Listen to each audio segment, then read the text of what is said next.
Good morning, everybody, and welcome to Coffee and Football, presented by John Donovan and the Longhorn Wealth Management Group. I'm your host, Blake Monroe, where I'm joined each and every morning by Bobby Burton and CJ Vogel. And before we get into it, guys, be sure to tell us where you're checking in from. We love to see that, obviously. Get your questions in. We got plenty of time to get to all those. But let's start with recruiting, fellas. Coaches on the road this week. I know they're going to go see a big-time commit tomorrow. Bobby, what's the latest there?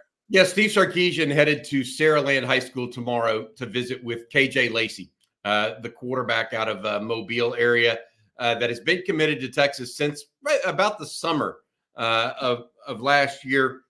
Auburn and Alabama, though, are not going to make it easy for Texas to hold on to him. That shouldn't be as a surprise.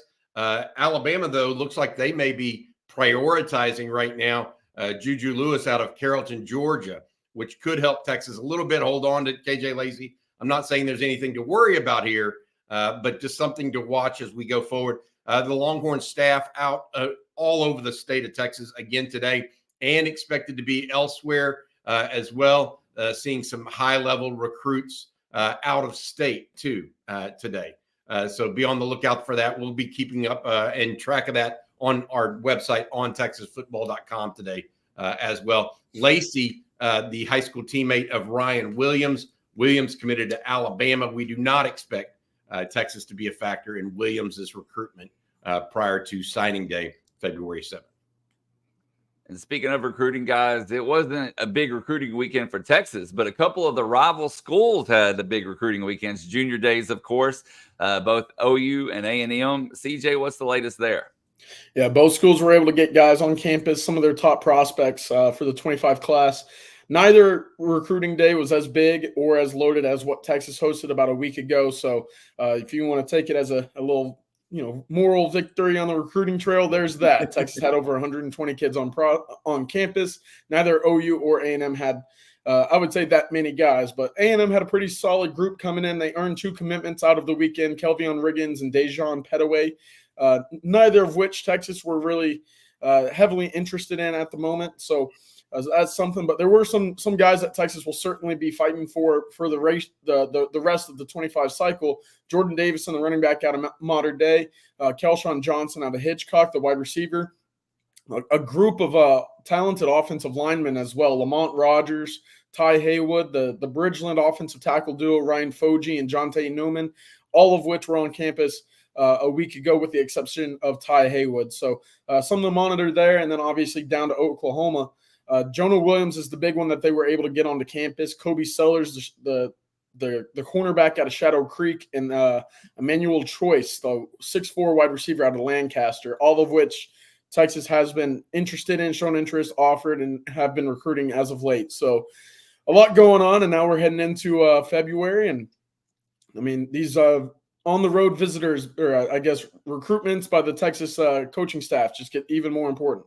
Hey, I want to mention one thing else. Riley Pettijohn, Bo Barnes, both in College Station as well, the linebacker duo that Texas is hot after, well as Xavier Akpono, the defensive lineman that Texas likes as well. I agree with you, CJ. It wasn't this banner junior day, but there were about 15 guys between the two schools that Texas likes that are trying to kind of, move them out of there as well. So I think it's going to be interesting. A&M only got 2 commitments over the weekend. One of them from Kelvion Riggins out of Forney. He's a linebacker, undersized linebacker that has a lot of speed, though. Really good player, in my opinion. And then Dejon Petaway, a defensive back out of Katy Paytow.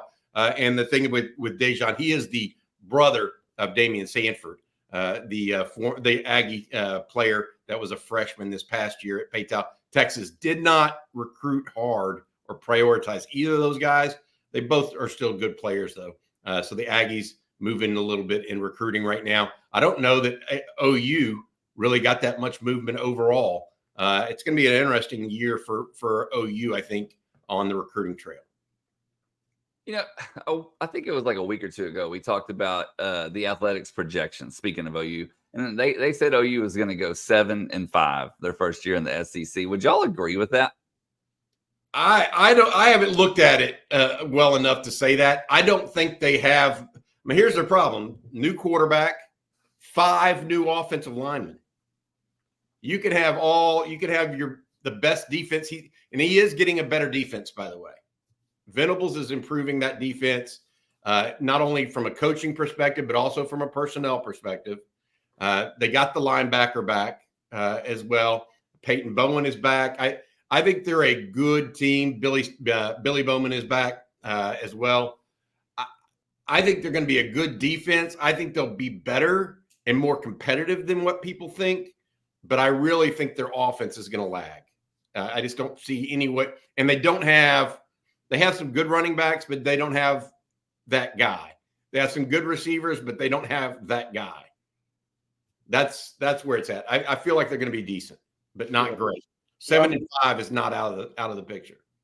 I'm with you. I think this will be the year, if any, where you really need to see Venables' defense take over and take that leap. You know, you talk about Stutzman, Billy Bowman, Peyton Bowen in the back. I mean, that has to be the strength of this team for Oklahoma coming up in the fall.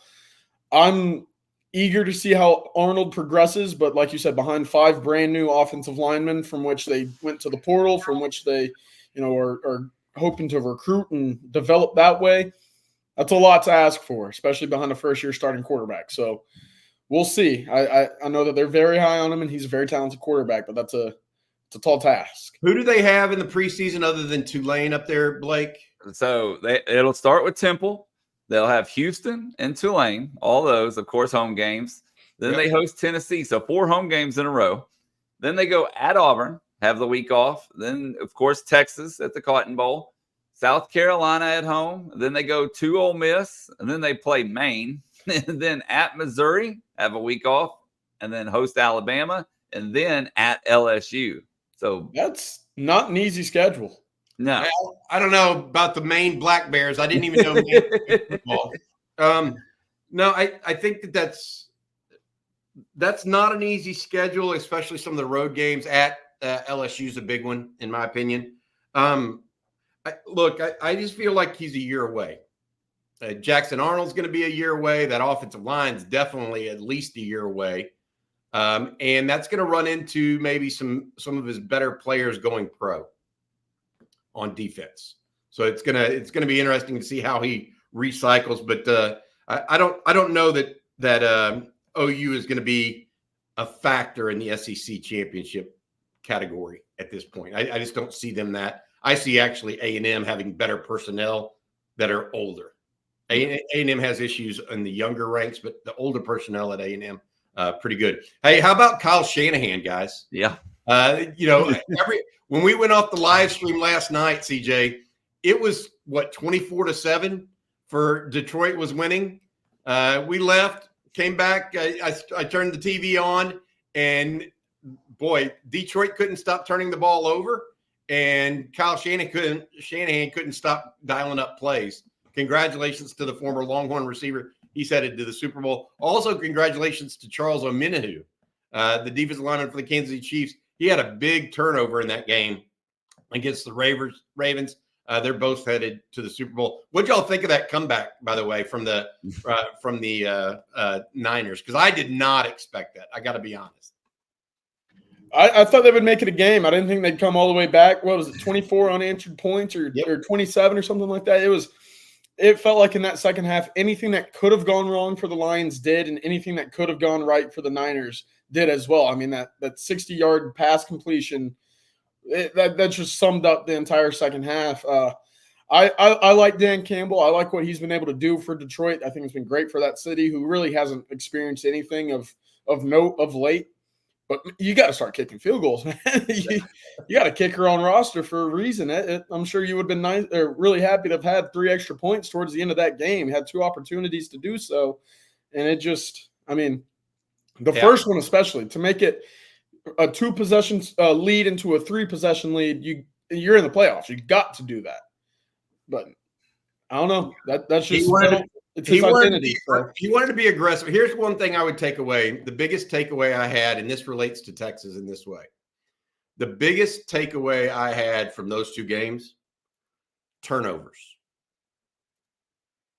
Big games, what matters? Turnovers. Who turned the ball over? Lamar Jackson and Zay Flowers, right? They turned it over. Jackson twice, Zay Flowers once for the Ravens. Mahomes, no turnovers for the Chiefs. Go over to Brock Purdy. Yes, he turned it over, but in the second half, it was Detroit that turned it over. Yeah. And that reminds me, I mean, Texas had a chance to get back in it against Washington. What stopped them? Two fumbles, two turnovers. And so I feel like it just goes to show, the age-old maxim of turnovers are what causes wins. It's interesting to me. So I feel like if I'm looking at it this way, it's one of those things that turnovers matter in big games. You're talking about two teams going to the Super Bowl here because of it, in fact. Y'all know the last time a team overcame a 17-point deficit in the NFC Championship game? Can you tell me who the other team was that did that? The NFC Championship game, it's going to be some kind of Cowboys answer between you and CJ, I'm guessing. I don't know. Who is it? The 49ers. Oh, really? In 2012 against the Falcons, they had a 17-point deficit. They ended up coming back, obviously, and getting that one just like last night. So I guess that was Jim Harbaugh that did that. Yep, I didn't even think about that. Good point. The poor Falcons and big leads in the playoffs. It doesn't work. Dude, you can't. Tom Brady's something else new. That's all I can say about that because nobody else comes back from that. All right, guys, we got a little bit more to talk about before we get to questions. But before we get to that, Bobby, can you tell everybody out there about John Donovan and Longhorn Wealth Management Group? Yeah, absolutely will do. I appreciate John and his sponsorship each and every week of the Monday morning coffee and football. John is a proud Texas X Life member, and his wife and all 6 of his siblings are also UT grads. Welcome, John. So it is this deep Longhorn family tradition that led John to dedicate his firm to providing total wealth management for Texas alums, employees, family, and friends. John is a certified financial planner who has spent more than 30 years providing investment, retirement, insurance, and estate planning services and solutions to his clients. The Longhorn Wealth team is fired up about Coach Sark's incredible start to 2024 with both portal and high school recruiting. So they likewise want to encourage everyone in the On Texas football family to let Longhorn Wealth jumpstart your 2024 with a free 90-minute consultation to explore how Longhorn Wealth, can help you develop, maximize, and protect your tax-free and tax-efficient retirement income. So please give John and his Longhorn Wealth team a call at 972-707-4900 or visit longhornwealth.net. Okay, y'all. Well, we got a basketball recruiting note that we need to talk about. Longhorns hosting a big visitor today and tomorrow. Ulrich Chomchi, and I hope I'm not butchering that name, but I believe that is how you say it, out of NBA Academy Africa, is on campus and will be there until tomorrow. Down to 3 schools, USC, Arizona, and Texas, fresh off a USC visit. But a 6'11" guy, I mean, talk about hot. That's just crazy. They're saying future first-round pick and would be a 5-star if he was over here in the States. But, man, 6'11". I think need it. Yeah. If you talk about rim protection and you watch that BYU game, that has to have been that number one, kind of need and requirement at the moment for Texas basketball. You got to get some guys that can protect the rim. Otherwise, teams will just continue the approach of death by a million back cuts and easy layups like we saw this past weekend. A million back cuts. That's a new one, CJ. The thing that I would ask, and this is something for you, CJ and Blake, where's Rodney Terry at in year one? It's been an up and down campaign. They're 14-6. Where are they really at with this recruiting? With not just with recruiting. I don't even want to put that because Ulrich Chomchi is the young man from Cameroon, I guess, plays it for the NBA Academy over there. He's great and all. I mean, but where is Texas basketball at? Are they playing a brand of ball that's even going to get them into the tournament right now? Or is this a situation where Rodney Terry has got to find a little magic going down the stretch? Because that's kind of what it's feeling like right now, is that Texas may be heading not for the tournament. And that's that could be a problem for a first-year coach that first-year coach that's trying to get things started. You know, he's got some good recruits coming in, but Texas needs to win. Texas wants a winner. I'd like to see an identity form. I feel like you don't know what you're going to get from a game-to-game basis, which for most good contending teams, you know that they're either going to hold you to 60 points defensively or they're going to run up the scoreboard offensively. You don't necessarily know what you're going to get from Texas on a game-to-game. I know that they're in a very tough stretch of ball right now, but when you look at what Texas was able to do against Oklahoma, who's been a very good team this year, holding them to their lowest output on the season, you know, I thought playing very strong physical defense on the road, and then going to Provo this past weekend, it didn't necessarily look like it was the same team. There's got to be some sort of consistency in which they can say, all right, like, we know one thing's for sure. You're not going to get 3-pointers up. Or if you're going to come to the paint, you're going to work hard to get your layup or mid-range jump shot. Right now, I don't think that there's that sort of approach right now. And that, like you said, Bobby, to make that stretch down the run or get to the postseason, you've got to have something you can rely on. And right now, I don't know what that is. Yeah, it feels like they're relying too much on Max Asmus. And so I worry. That's all I would say right now. I don't necessarily think sorry guys. I don't necessarily think this season is going in the right direction for Rodney Terry. And to Jerry's point, they need to turn it around and get it going, because they do have the talent. They just got to put it together. Yeah. So that's the reality. Yeah, and the Big 12 is not getting any easier. Right. No, by any stretch of the imagination. Hey, they play number 3 Houston tonight. Yep. At Moody. I mean, this is the 4th consecutive ranked team they will have played. So let's see how they bounce back tonight after the loss to BYU on Saturday. For sure. Okay, guys. Well, we got a lot of questions starting to come in, so we're going to go ahead and get over to those. And we have a super chat from KD35. I am the best. Thank you, KD. And he says, do we expect Kenny Baker to start throwing out some offers and re-offers this week, especially now that he's officially on staff? I think he's at the Senior Bowl right now, coaching the defensive line, isn't he? Yeah. I mean, I think that's what he was. That was the plan, was for him to go to the Senior Bowl, coach the defensive line. I need to double check and see if he's actually on the road or not, guys. So we'll see how that goes. But I don't necessarily think Texas is going to use the old re-offer thing. Maybe they do. Frankly, I don't know what their plan is there. But that would be an interesting take on it. I noticed how A&M has re-offered all the players with Mike Elko being the new head coach. It's kind of another shot at the apple, so to speak. We'll see. I don't know for sure of Baker. I think the players went on Saturday. The players went on Saturday. I think the coaches were supposed to show up on today. So we'll see if Baker is actually now recruiting or finishing up his coaching job in the NFL with working out the guys at the Senior Bowl. Then this next question from Steve Hernandez. He says, on yesterday's episode of Defensive Starters, I didn't hear Jaray Bledsoe's name. I had recently heard good things about him. Did I just miss it? No. Yeah. No. Here's the reality. Texas is flush with what I call 3 techniques. The Alfred Collins, the guys that aren't over the nose. Alfred Collins, even Vernon Broughton, in my opinion, is in that category. Savea from Arizona is in that category. Jaray Bledsoe right now is more in that category than he is on the true interior at nose. And so that's the issue. Texas has got maybe too many 3 techniques right now than they have 0 techniques over the nose. And so I want to see what, and I would say this, I mean, he should have been mentioned overall from a depth perspective, just not from a starter's perspective. Him, Sydir Mitchell, and Alex January.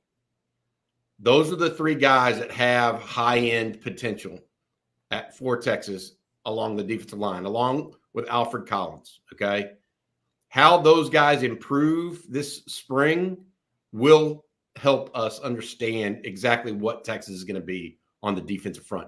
I have heard good things about Jaray Bledsoe of late, but he still has to gain weight.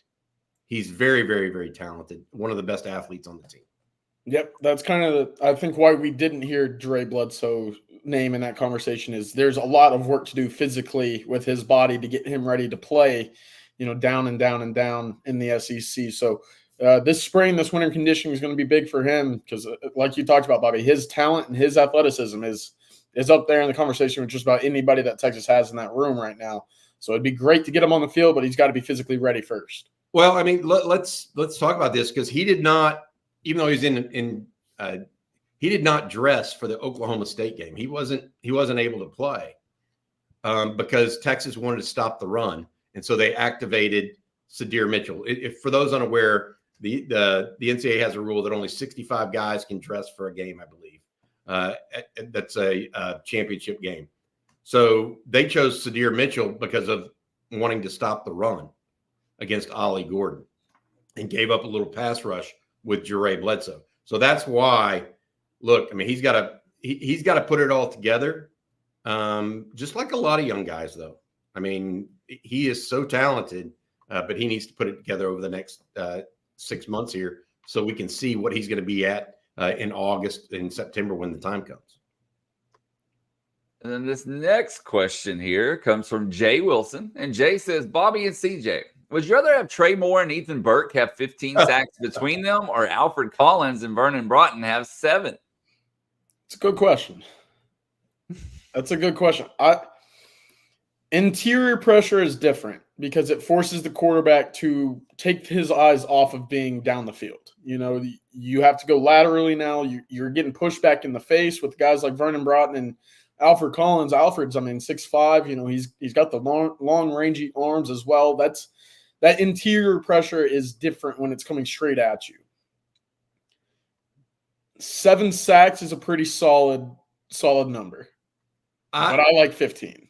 I'm going the edge. Yeah, I think that Alfred Collins, if he's getting enough time, could get 5 to 6 pretty easily. I mean, he's gonna sneak by people for that, in my opinion. So if he would have had more time this year, I think he would have more sacks. And so I'm not. But how much does he push the pocket? When you say interior pressure, CJ, you're talking about guys that really push the pocket. Collins doesn't push the pocket. He gets around people. And so it's a little bit different. I'd rather have the 15 sacks from the edge, period. Yeah. And that's always been my question about Alfred in the run game, too. You talk about getting around people. Yes. He's so athletic that gap responsibility might fade away from him just a little bit as a result of how quickly he can elude guys in front of him. So a double-edged sword there, but I'm taking the 15 sacks because that's 15 negative plays and potential of a reach around forced fumble as well. So I like that a little bit more. And then Captain Americano says, I'm hoping we add a plus player at interior defensive line and see progression from the young players. If that doesn't happen, are there things we can do from a schematic standpoint to minimize the negative impact? Well, yes. The answer is yes, you can do things schematically. You can, run a heavier front overall. I think that my point here is that Texas is going to go after another defensive lineman in the portal in April, period. Who will that be? And are they going to be good enough to really make an impact at nose? That is the $1 million question, in my opinion, because Texas is going to go after that player. But are they going to be good enough? And does Texas have a backup that's good enough not to change it? So if Vernon Broughton plays the nose, which is where he's thought to be getting ready to do next year, is he good enough in that role to be a guy that should really be playing nose? I'm concerned about that. Like even if they get, I don't know, a Jaheim Otis from Alabama, that would be like the typical nose guard that everybody would say, okay, he's a prototype, right, of what you want. Even if they got him, I still think they need another one. Is my problem right now, unless Alex January or Sydir Mitchell are ready to go. And man, the chat getting deep on some of these D-line comments and questions. We'll start with this one from David Williams. He says the UT strength staff needs to get Bledsoe up to 290 and Broughton up to 310. Both those players need to add a significant amount of muscle to help mitigate the defensive tackle losses to the NFL. Look, Bledsoe's issue has not been adding weight. He can't add enough. I mean, he's so athletic. I mean, I don't know how to explain this. He looks like he's 255 and he's 275 right now, 280. He is just so athletic that his body's not taking the weight. It's not that he's not in the weight room or eating right, etc. And so, and then you have Zach Swanson that's just never going to be that kind of big guy. They've got a couple of undersized guys, and Aaron Bryant. We haven't mentioned him. He is a interesting guy in that you think he might be a nose, but we'll see. And see, this is what Captain Americano says. Broughton typically plays too high, and I agree with that. That's one of the reasons why he gets rooted out pretty easily. So I feel like Bledsoe has, to David's point, Bledsoe needs to gain weight. Broughton needs to gain weight, but it has to be the right weight. And we need to see where Bledsoe's body takes him this spring and into the fall. And then we'll jump over to Sydir Mitchell from Todd Lacey. Todd says that Mitchell has to be the one technique and needs to earn the starting spot this spring. It'd be huge. But we've seen it time and time again on the interior of that defensive line. It doesn't come easily to younger players. It took Tavondre Sweat almost 4 years to really crack that rotation. Byron Murphy, we really saw him coming on this past year. We knew he was special, but taking over that role, especially when there's guys ahead of you in age perspective, it's not an easy thing to do. So it would be big for Texas because he is the biggest body in the room. I think we can all agree that there's no dispute there. If he's able to carve out a nice role where he's taking 30 or 40% of those snaps in a game, I'd be very happy this year. I think that Alex January's arrival on campus is going to help Sydir Mitchell. I do think that because Alex January, for what I'm being told, has a workmanlike attitude about football. And if anybody is going to, or if anyone or anything's going to get it out of a guy like Sydir Mitchell, it's going to be competition. He can't just show up that day and be better than everybody else. And so I think Alex January showing up in January, no pun there, will actually help Sydir Mitchell's growth as well. And I think Alex January is a good football player. The question I have is whether or not he's going to be ready to go as a true freshman. And I see that as a tall order for anybody. So we'll see.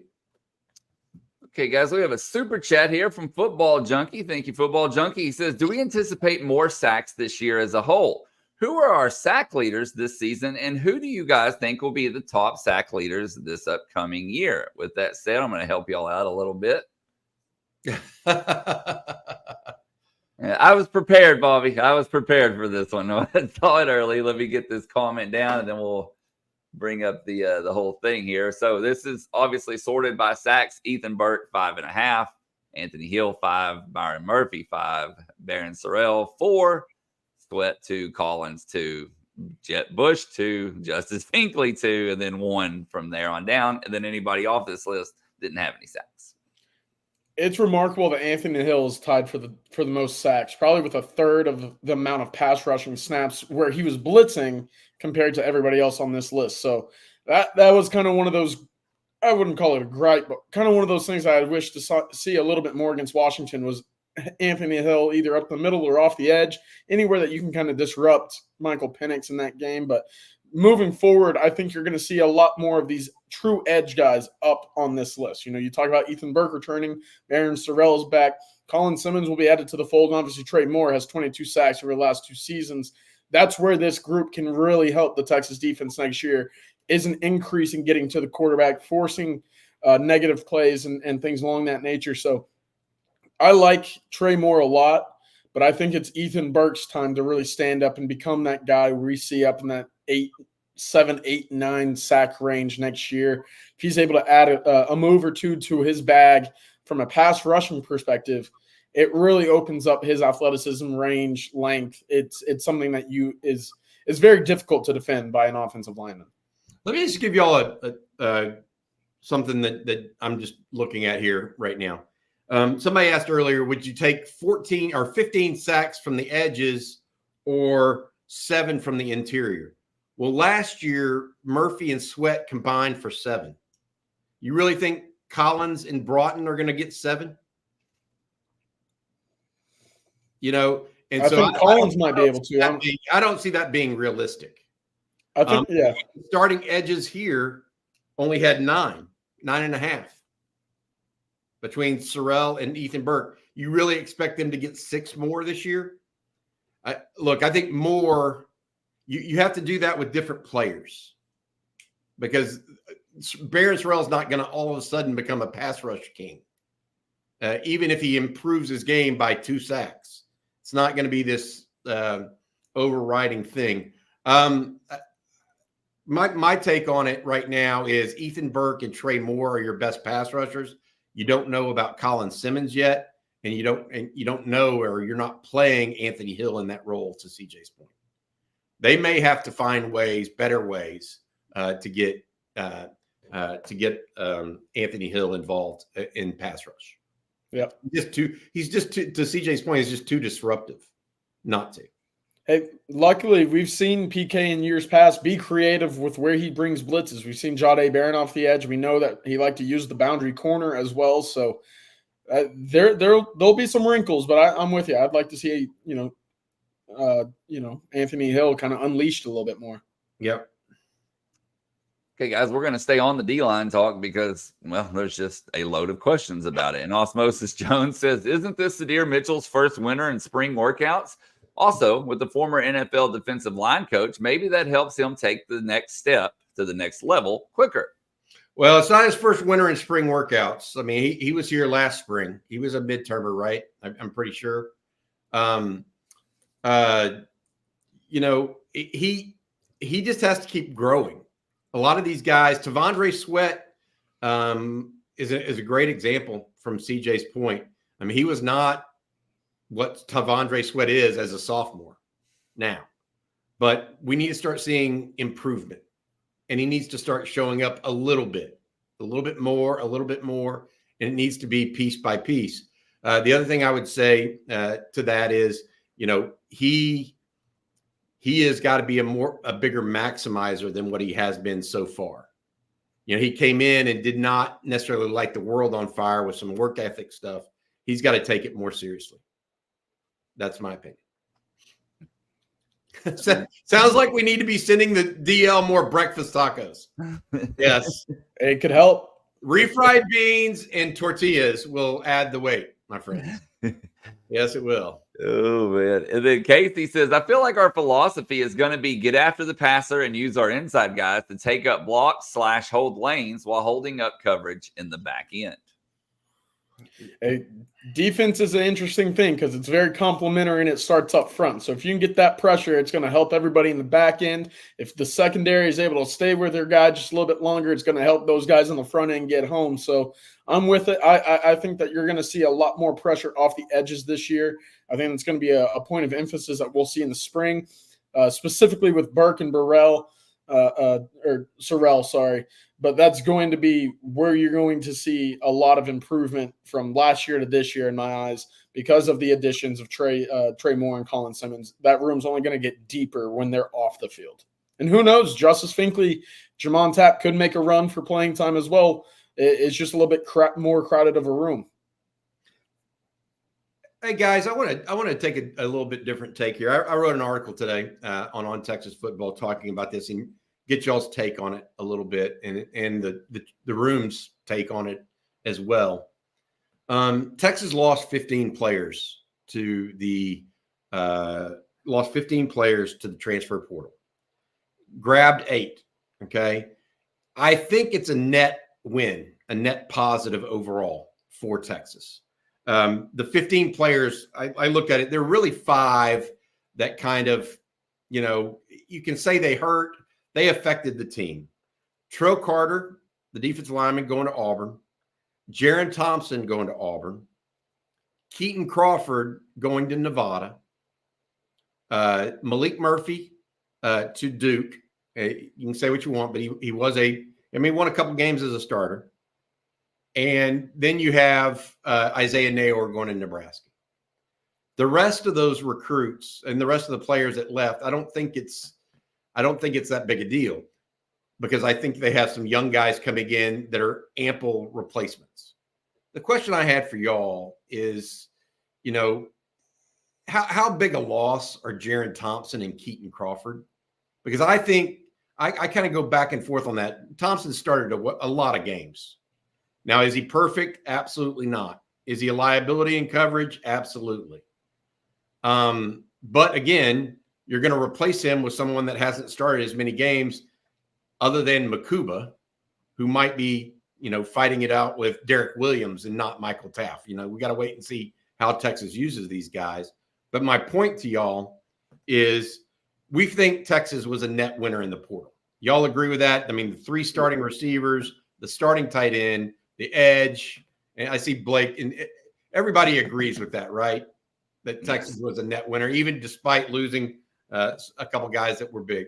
I feel like that too. I just want to make sure that I'm not off base with that. I think I don't want to minimize losing, though, Jaron Thompson and Keaton Crawford, because Keaton Crawford is absolutely excellent on special teams, by the way. Maybe he was a demon, so they're going to have to replace that, but just something to think about. Yep, I'm with you. I think you're going to see more athleticism in that back end, and I think we saw it at times, especially in crunch moments like we saw against Washington, who was on the field at safety, to begin that second half. When Texas needed to get something going defensively, it was Michael Taft and it was Derek Williams. So if that's what we're seeing in big moments, I think that's how the staff sees it as well, in the sense of we got to get our best guys on the field right now. And right now it was Derek Williams and Michael Taft. So I'm with you from a depth side. It hurts. From, an experience side, it hurts. You talked about, I think he started over 33 games, 35 games in his career. Like, that's a lot of starts. But to your point, I think you're going to see a little bit more athleticism. And I think from that group collectively, you're going to see a little bit more playage of the ball. There's got to be, more interceptions, got to be more batted passes. And I think adding to that athleticism is only going to put you in better positions to do so. On Crawford, and a lot of people pointing this out, Bobby, you pointed it out in your article as well, but Christopher Weatherford, for example, Crawford on special teams is the biggest or bigger loss in his opinion, and then Cotton immediately as well. Crawford on special teams. And then I looked while y'all were talking on their stat sheet. Between the two of them this past season, 62 tackles, 4 interceptions. Yeah, they're good players. They're not great players. That's that, and so you're losing depth and experience. That's what you're losing. I do think Keaton Crawford is a great special teamer, though. I want to add that. So, we got to look at that. There was a question, by the way, on the message board that I wanted to get to, and it asked us, who is the punter for 2024 as well? I was going to get to that eventually. Yeah, I mean, right now, I don't even know who is a walk-on punter that is going to compete with Michael Kern. Do y'all have, CJ, do you even know who competes with Michael Kern for the job when Kern gets to town in June? Unless we think Jeff Banks is going to go to the transfer portal at some level. I expect we see a transfer portal, a grad transfer, someone, that can come in and compete at the punter spot. I've talked about it a lot. You don't really want your team littered with freshmen, true freshmen. And, in the specialist capacity, especially at kicker, true freshmen aren't necessarily what you want to be dealing with. At punter, it's a little bit different, but, the same adage goes. So I'll be eager to see what happens there. I liked Michael Kern. He had a very lively leg. He was an All-American at the San Antonio All-American game down there. He's out of a good program down in Florida as well, St. Thomas Aquinas. So he's got a leg. He's saying all the right things, but I'm with it. I'd like to see some competition there. And also, to your point about Keaton Crawford, who else replaces Keelan Robinson at the Gunners? Both of them are very talented. That'll be a brand new look for what was a pretty good punting unit for Jeff Banks this past season. I'm eager to see who steps up. I think Trey Wisner is a guy that you can see, certainly filling in at a gunner role. Who else is that? Probably a freshman or a sophomore, Warren Roberson, or one of the fast, speedy corners that we've been talking about as well. Yeah, I just don't know. I don't know who's going to be. I do think Wisner you can kind of pencil in, right? I think we all see him in that vein. He's kind of that hard-nosed flyer that is a lot like Keaton Crawford in that regard. Crawford probably more physically stout to handle getting jammed off the line. But I don't know. I feel like the second one is going to be an interesting call. Jelani McDonald kind of fits that, but you wonder if I just don't know. Maybe a true freshman. Yeah. Warren Roberson might be a guy to throw in that mix too. Because I know that they like him a lot in his physicality despite his size. That's one of those things that those guys, either they have big size and they run well, like Brennan Schooler is a good example, right, of an all-pro guy at former Longhorn that's an all-pro as a gunner. Or they have quickness and still can play through physicality. And I think Wisner fits that second mold. He's got quickness and plays through physicality, plays through contact. This is a little bit off topic, but on the topic of gunners, I was watching the Chiefs yesterday, and they use Justin Watson as a gunner. Yeah, a 6'4" wide receiver. It's kind of unique. And then I was thinking back, the Cowboys used a defensive end as their gunner, Sam Williams. So you can get a lot of rare production from that spot if you certainly think that could be a place to get people on the field. So I'm with it. I'd like to see where they go with this. And then Cotton wants to know, can Stone punt? Obviously talking about Will Stone. I think he did some in high school, but I don't know. Yeah, I mean, look, they're going to have to roll something out there. Can Bert Auburn punt? I'm sure Bert Auburn could be a punter as well, or at least in emergency situations.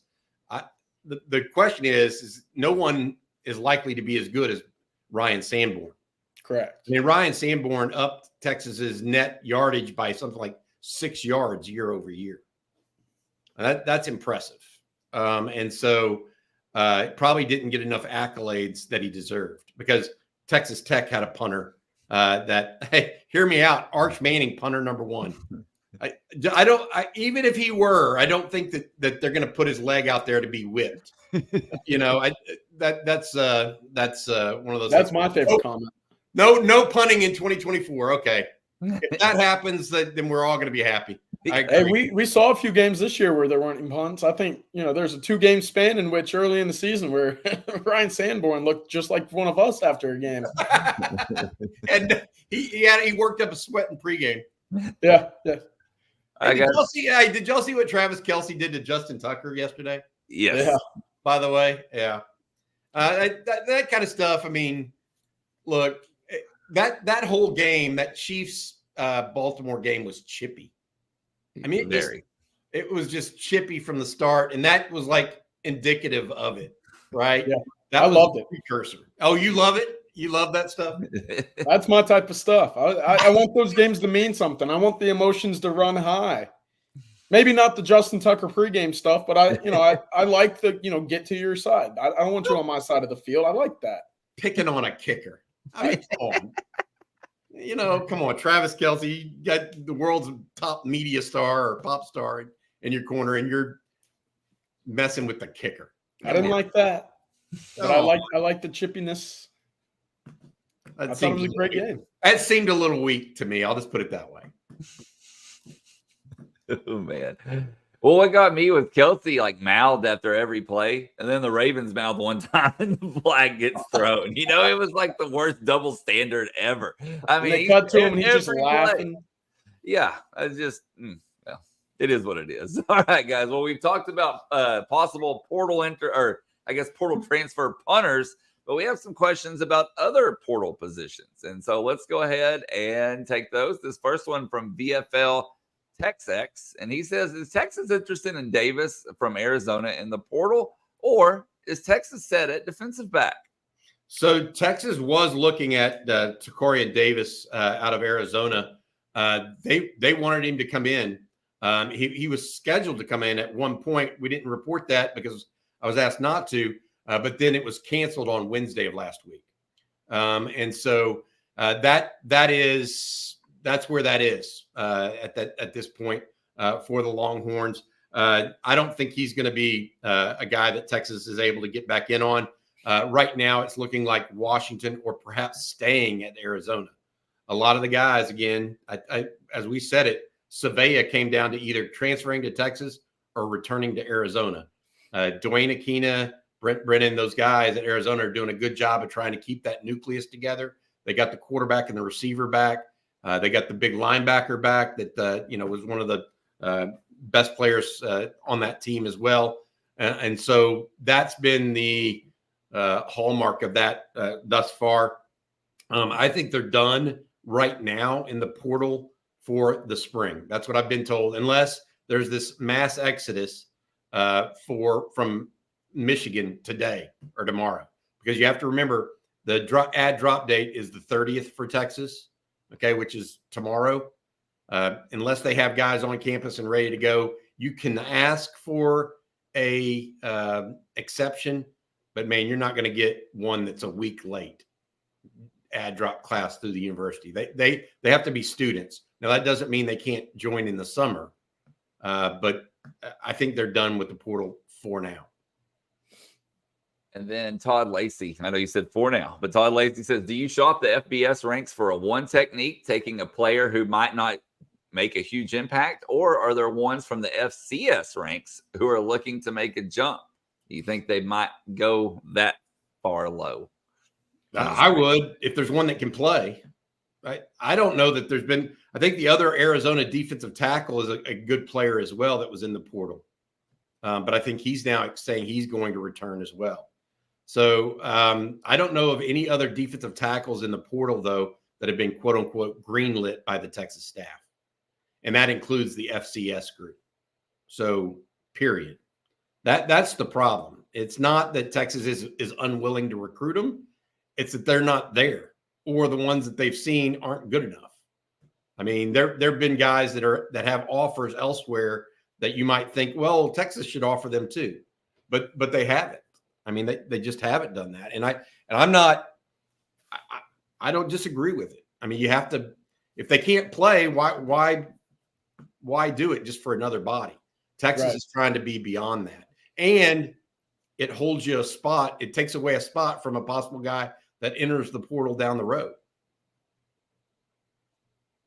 Okay, Steven and Rudy both kind of have a question along the same lines here, so I'm just going to read both of them at the same time. Steven says, if we do not add another impactful defensive tackle, which team is better, 2023 Texas or 24 Texas? And Rudy, right after Steven asked that, said, top to bottom, is the roster better, worse, or the same as last year? This is a fun question. You're losing 8 to 10 guys to the NFL. This is a fun question. It'd be really hard to be better. But you got some high impact transfers. Yeah. Here's where I am on it. The way Texas can be better in 24 than 23 is Quinn Ewers. That's the one path for me. I would agree with that. If he makes that, that continual jump, a very big jump, that's the way Texas is better. He has the pieces. The offensive line's going to be good. The running game should be a pretty solid as a result. They got some pieces back there too. If that offense is, in that top 5, top 10 range, I think they were right outside the top 15, top 20 this past season. If he can make that jump to being an elite, big time, high flying, explosive offense this year, Texas could be better than last year. But that's only if Quinn Ewers is able to elevate his team by his play, not necessarily the wide receivers and his weapons around him this past season kind of doing it for him. I think it's got to be Quinn Ewers doing that for himself. Let me ask you all this. I just wrote down all the positions. Who will they be better or worse than in 24 than they were in 23? Okay. So quarterback, you think is going to be better in 24, right? Yeah. Running back, I don't think is going to be better. The loss of Jonathan Brooks, even though you have Ced Baxter, and I think that was a big loss. And that Baxter and Blue are not Jonathan Brooks. So I think that's going to be down a tick. Wide receiver, I think, is going to be down a tick. Again, you had 3 upperclassmen with a lot of experience within the offense, et cetera. Not as much as I thought it would be even a month ago, by the way, but still down a tick. Tight end, down a tick, right? Even with Amari Niblack, JT Sanders, and Gunnar Helm, that combo, pretty strong. Offensive line, up a tick.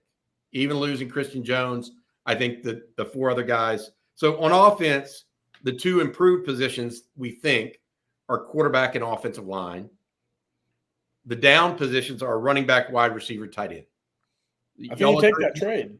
What's that? I think you take that trade. Yeah, because the quarterback position and the offensive line position are. I'd rather be in Texas's position now than what Oklahoma's in with their offense, where you're returning your pieces on the outside, but you got to replace the entire offensive line as a first-year starter. I think we can all agree with that, right? Okay, fair. I know I'm not disagreeing with that. So my point is that just overall, if you're looking position by position, that's what it looks like. I'm with you. Okay, now take the defense. Defensive tackle, is going to be less. I mean, you've got 2 first or second round picks, right? Edge, I think, is going to be better. Yes. Okay. Linebacker, I think, is going to be a step down because Jalen Ford was the straw that stirs the drink. Secondary, I think, is going to be better. Mm-hmm. Kicking game is going to be even because Bert Auburn was good this year. Punting game should be a little bit down, theoretically. You're losing your best gunner. You're losing your punter. So, I think you could take – my point is there are elements of the 24 team that are better than the 23 team in what we're going to see, and there are elements that aren't going to be as good. How that all mixes together to what CJ's point was about taking the quarterback and the offensive line being more meaningful than the other positions is fair. And I think that the other question is how big a drop-off are they really at running back, wide receiver, and tight end? We don't necessarily know that yet. I'm glad you said that because I wanted to read a couple of the comments while you were talking that people put in the chat. And Ron S. says, nobody expected Brooks to be as good as he was. There was too much unknown at this point. Need to see what we have after spring practice. And that is a good point because if you go back to the beginning of last season, we didn't know if Sark would even have 1,000-yard rusher. We were talking about that on this show every morning. And then, of course, he obviously exceeded expectations. And then along that line, James Hatfield, I think because the O-line will be better, this will cause the running backs to be better. Blake Bryant agrees as well. I think the running game will be better, returning 4 of 5 offensive linemen. Running game was pretty good last year. What's that, CJ? Saying the running game was pretty good last year. To that point about Jonathan Brooks, I thought we saw the spurts when he was behind Bijan and Roschon, when he was able to play, that we thought he would be a pretty good running back. I don't think we would have, necessarily predicted to be in the conversation to win the Doak Walker, but that's a credit to him and how, quickly he was able to get up to speed and develop. And also, let's not forget the first running back to take a snap last year was CJ Baxter. So I think really to that point, Jonathan Brooks really surprised a lot of people though. Let me get y'all's take on this comment from Nate Russ. He says, I think the running backs will be really productive with all of our wide receiver speed, but not in a traditional sense. Checkdowns and screens for 10-plus yard averages. Look, I would love to see. So I think Cedric Baxter, Jaden Blue, and Trey Wisner all have terrific hands. It's perhaps the most underrated aspect of their game, without question. And that's really where you see what Steve Sarkisian wants from a running back. Like, he wants the total package. I hope that Texas does check down more to a guy like Trey Wisner, to the guy like Jaden Blue, because I do think that we talked about this last night on the live stream. One of the aspects that we're going to be looking for from Quinn Ewers this year is getting the ball out quicker. And some of that means checking it down a little bit more. So I'm of that opinion that those are important aspects. Mm-hmm. And it'll help. It will help the running game. It will help them move the ball more. All of those things. And he checked it down quite often this year, by the way. I mean, what did the running backs have? 60 catches, 65 catches. I thought a lot of fans gave Quinn kind of a bad rap in which he checked down too often. And I think a lot of that came right after the Houston game, in which they really dropped 3 really far back after those first 3 drives, and Texas kind of had to dink and dunk down the field to get anything going again. But I'm with you. I think one of the biggest staples of a Sarkisian offense is hunting mismatches, and he loves being able to motion in or out a running back to a spot where he thinks he can get a speed advantage to get his running back the ball in space. We see it often with the wheel routes out of the backfield as well. That was a big play Sarkisian liked to go to with Bijan Robinson. So I'm with it. I love seeing the ball in the hands of the running backs in space, because those are the guys who have probably the most wiggle of anybody on the team. So that's something that I think we'll continually see this upcoming season. And like you said, Quinn getting the ball out quicker is just going to be a staple of the offense again, in the sense that his wide receivers have a little bit more after the catch ability in my eyes. Hey, CJ Cotton says checkdowns and quick slants will make quote unquote stronger iron. I'm with it. I'm gonna get a poster back over here that just says iron is strong. That'll be the one. Oh man. All right, guys, let's switch gears for a minute here. I want to read this question from Jeff Carey. And Jeff says, what are 2 or 3 SEC away games in the next couple of years that you're interested in visiting? So I gotta say this. I've been to the Swamp a couple times for Florida versus Florida State. I'm interested in seeing Texas there. I'm interested in going to Athens. Trying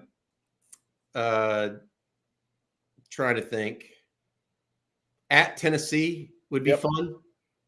I think that one. And then at Death Valley, if we ever get the chance to go there, I thought that we were going to have that before COVID, you know.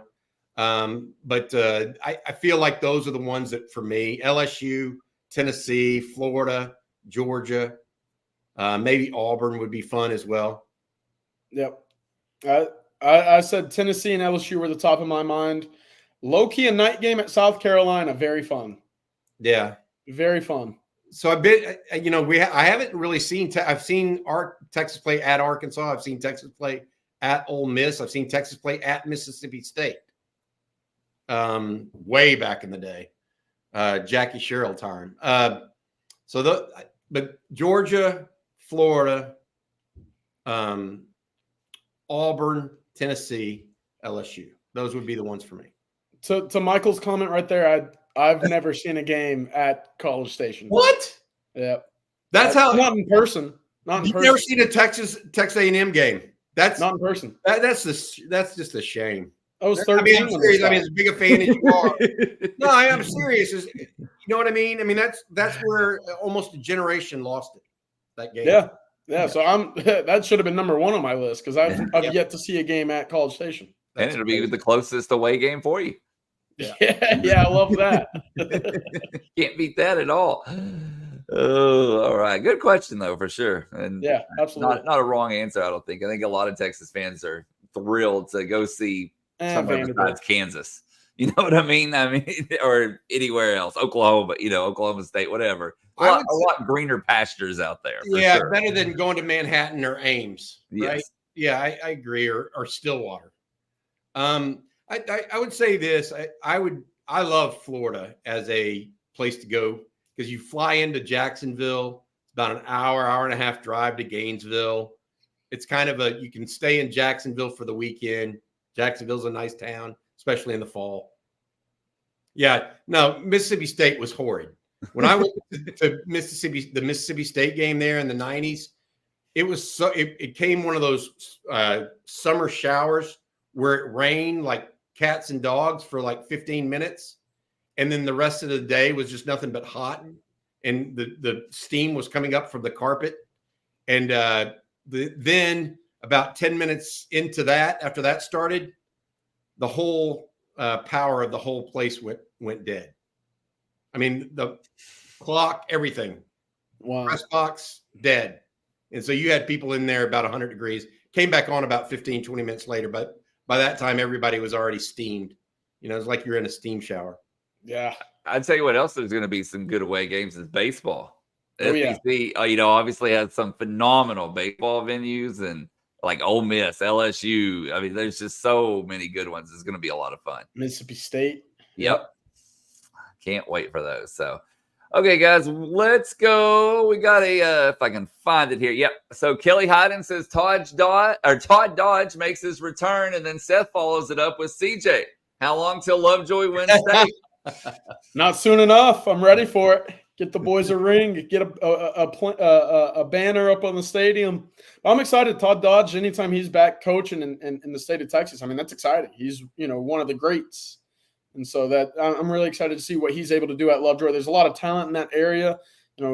They're 3-minute drive from Allen, right in the middle of McKinney. So a lot of talent in that area. And, we've talked about Parker Livingstone in the past, Peyton Pierce, Dalen McCutcheon's still out there. So I'm really excited for it. Where did Jalen Lott end up at, by the way? Prosper Panther Creek. Okay. So and that's James Lott's son, the one that we think is one of the best receivers in the country. I think he's going to be a sophomore this year. Hey, do they? I don't know this area that well, but do they recruit a little bit up there? Like, are there like certain areas where guys can move in and go to a certain school up in McKinney, Allen, Lovejoy, that area? I know at Lovejoy there's open enrollment, so you don't have to be within the boundaries of your district to attend the high school. But I wouldn't necessarily call it recruiting. Well, here's what happens. It's like, what are you trying to say, Bobby? No, I'm not trying to say recruiting. Y'all know what I'm talking about. Yeah. I know. I'm just giving you a hard time. Some of it's legal. I mean, if a guy wants to move in and be at a different program, he can do it. He moves apartments, I mean, that happens. And so that's what I was wondering, because I think that Todd Dodge, I'm not saying he's going to sit there and recruit players. His name will recruit players. Oh, absolutely. Yeah.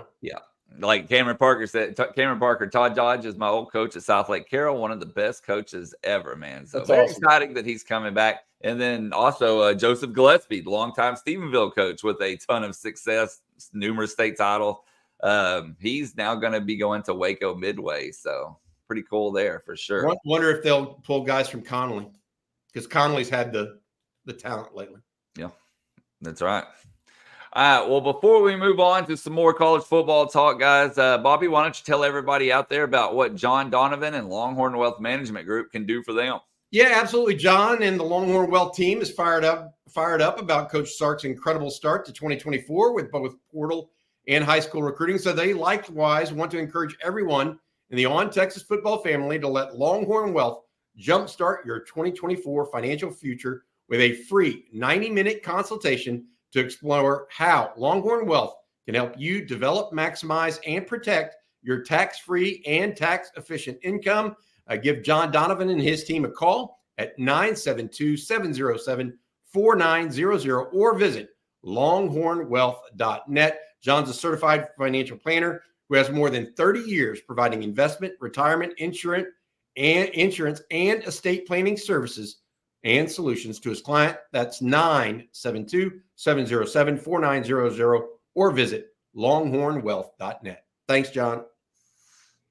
Okay, well, we are going to jump over to the ontexasfootball.com message board to get this next question from David Edwards. Thank you, David, for the question. He says, checking in from San Angelo in the Concho Valley, where the wind chill is 32 this morning and it's going to be 71 this afternoon. We offered several guys in Georgia. Realistically, what are our chances with these players in the Bulldogs' backyard? Not great. Quick, but no, truth. I mean, I think he's asking a fair question, right? I mean, we track every offer Texas makes because there may be something to it, right? But they're not great. They're not great chances over there.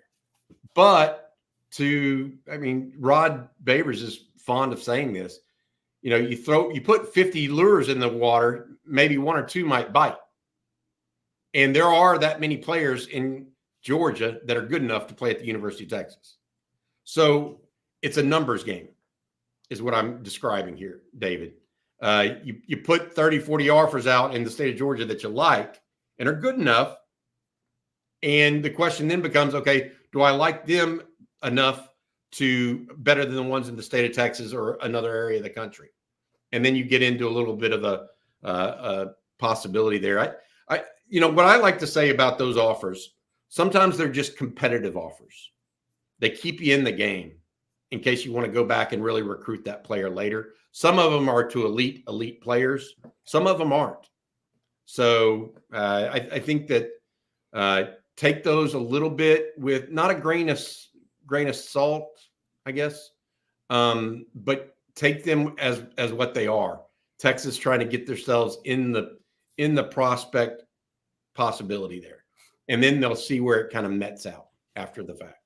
Yeah, I love it because it keeps Texas's name around that area, like you're mentioning. It for whatever reason, if Kirby Smart departs from Georgia, Texas now has the inroads because of the relationship they were able to build. Look at LSU. I don't think anybody would have expected Texas to go in and grab 2 of the top 3 defensive backs in 2 straight cycles. You get my point, but that was the result of a continual approach to recruit Louisiana from the minute Steve Sarkisian got here. So it builds over time, and you never know when those prior relationships are going to come back to help you.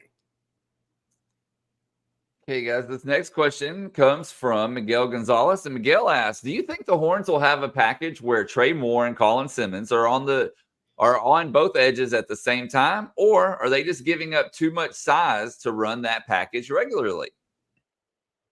Regularly, I mean, how often you can have people in 3rd and 15? That I could see those guys on the field at the same time if the situation warrants and is available to them. But regularly, 3rd and 5, I don't see that. Maybe I'm just wrong. I hope to see it. I think that's probably your 2 most dynamic edge rushers from a speed perspective, from an athleticism perspective. If you're in 3rd and long or if they're behind the chains, throw them out there. Make things difficult. Let me ask you this. Trey Moore, better pass rusher than Ethan Burke, in your opinion, CJ? Right now, yeah. I think so. I know that he was playing at what you would call a lesser level of talent, obviously, but that production doesn't lie. 22 sacks over 2 years. I don't think.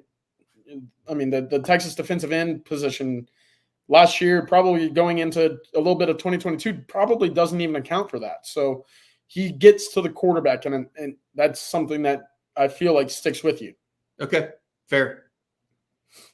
And then Kyle wants to know, can we have a top 20 defense with the current defensive line rotation? That'd be a great coaching job if so. I think the biggest strength this past year was stopping the run and making teams become one-dimensional. Teams became one-dimensional, and that's actually how they were able to move the football against Texas. But now you don't have that luxury of forcing teams to become one-dimensional with the athleticism that you now possess in the secondary. So I think there's a little bit of a give and take there in which Texas now is stronger from the backside of the defense. I think if you're a top 20 defense next year, you've done a tremendous job taking the ball away from teams more so than stopping them in a sense of forcing punts or keeping them out of the end zone from a red zone perspective. It's all about stopping, drives and turnovers and things along those lines.